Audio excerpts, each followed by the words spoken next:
there's a losing battle that's being fought for our rights. And the reason being is that we're always on the defensive.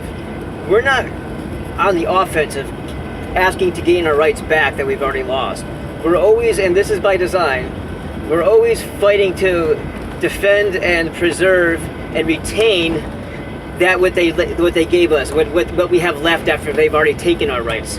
So that's why we're always on the defensive. We're defending ground rather than fighting for more. And in that position, on that strategy, you don't ever gain anything. You're only just trying to defend what's left. That's a shrinking effect that you receive when that happens. You need to fight and take for things that aren't even on the table.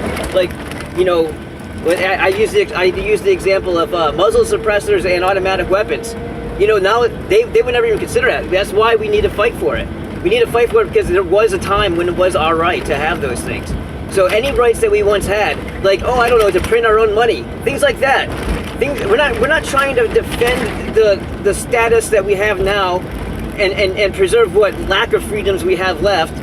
We're supposed to be fighting to regain what we had promised us through our Constitution. That's the only way to win this. We can't always be playing the defense. We have to play on offense. We have to be asking, rallying, and fighting for what we know is ours, what we know has been taken from us. And there's this whole defending what's little, this shrinking little island of what we have left to stand on is complete nonsense, and that's why they win.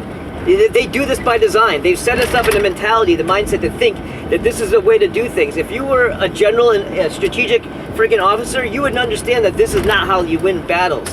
You don't win battles by defending a little tiny patch. You go after bigger territory. You go after things that weaken them. That's how you get what you want out of it. That's the only way to do it. So I'm just saying muzzle suppressors as an example. But just anything that have taken away, like you understand that you don't have to have a driver's license, right? You don't have to register or insure your cars. The fact that they try to use a policy-driven DMV as a law is a complete color of law bullshit lie.